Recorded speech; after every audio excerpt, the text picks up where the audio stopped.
When it comes to Raising Kanan Season 5, or the final season, I'll be honest and say I found it to be quite a hooking experience from start to finish. Firstly, I really enjoyed seeing the war between Kanan and Raquel after she cuts all ties to him. But it's interesting seeing how both sides go at one another, seeing struggles and attempted murderings of each other go down. Character development was very interesting, especially Kanan, who is now becoming the Kanan we know and love from Power, albeit still with mummy issues. Rock as a character was more hooking to see, as while she tries to play the calm and collected role, we can see the deaths of her family getting to her, and we see that the calm and collected persona slowly being stripped away as she loses her businesses because of Kanan, and wondering how she is perceived by her family. To me, Marvin is as great as ever, but we see him understand the life he's living has only a finite amount of time left, and does his best to do good on his family, even if he doesn't like it.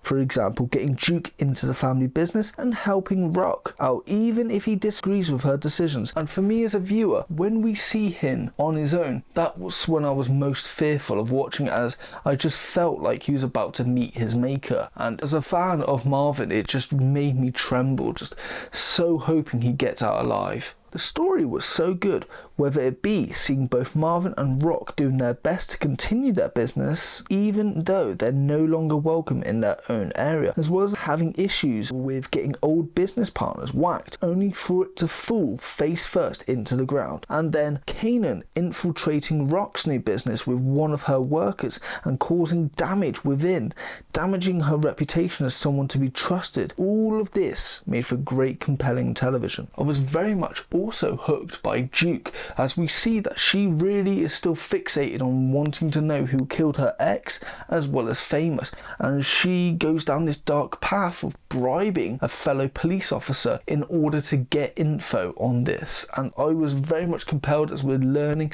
and seeing this character becoming who we love in the original Power. Now Breeze was also another great character to follow, as you could see where Ghost got a lot of his skills and techniques from, and seeing the bond he had with Kanan was also a great and hooking nature to the character, as it makes you think, where did this relationship between the two go wrong in the future? The violence in this show is top notch as always, seeing so many characters take part, but Marvin and Kanan in particular were the more interesting ones, especially Kanan, as we see him getting darker as he has no horror having to hack up a body, showing he's been quite numb to this type of violence. Ever since the first episode, a huge part of this show is filled with the theme of grief. After losing the character Lou, we see this through Marvin, who goes through all the emotions and figuring out his life and what to do if he were to pass. We see Rock grieve quietly, as she doesn't want her enemies to see her pain and weakness, but she grieved in little ways by talking to people about Lou, whether it be a therapist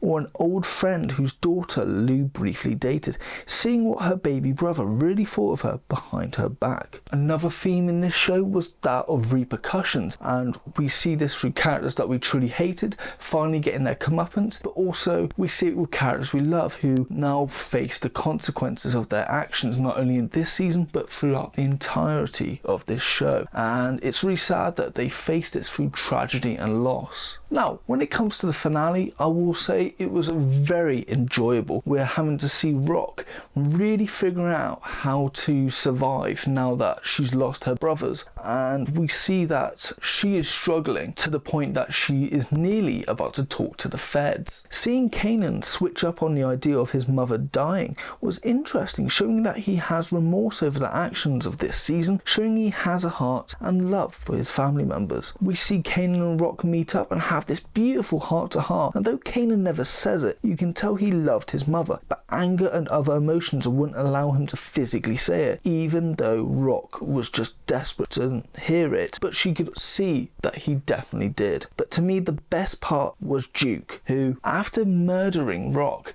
she gloats to Kanan about it. And what's even more dark and twisted is just as he's about to leave, she lies to him about a particular detail, which just messes with him, and you can tell that this is where Duke is just as dark and twisted as Kanan, maybe even more. I loved this season finale as a whole, but I will say that one thing I had an issue with is the fact they tried to deceive us, the audience, on pretending that Rock isn't going to die. I think we as an audience knew where her fate was going, but they did so desperately to deceive us, the audience, whether it be making it look like she's going to go with the feds, or Stefanos giving her one chance to redeem herself. All of these in a way to perceive us, the audience, and trick us into believing something, only to then trick us again to give us what we knew what was going to happen. It was kind of pointless, but at the same time I love it, and I think it really made it a great finale. This show actually does have quite a few things I have issues with. It's not completely great, but let's get into those. Firstly, I felt that Duke was very underused at first, as she didn't have much of a plot in the early episodes and more just reacting to the news of Lou. Secondly, the police plotline to me was very uninteresting, as it felt like filler for the most part up until episode 4 when Duke was trying to bribe the police for information. But otherwise it just felt like the writers really had nothing for them to do and just added these little bits of plotline, hoping to keep the audience's interest and keep these characters going along, which is really sad. And personally I felt like this about the police for quite some time now. I think ever since Detective Howard passed away, the police story hasn't been that interesting or relevant to the show itself. And lastly, I have a lot of issues towards how Unique was written off. Him getting the good ending felt odd to me, as he was ready for war with Rock and anyone on her side, yet when things got difficult he decided to flee. I felt either the creators or the actor himself refused to have Unique killed, and this is why we get this weak result, as to me Unique didn't seem the type of character to back down from a fight. Even though his family were in danger, he was so embroiled with rage, I thought he'd see it through to the bitter end. Overall though, I thoroughly enjoyed this season. Firstly, for seeing Kanan be more strategic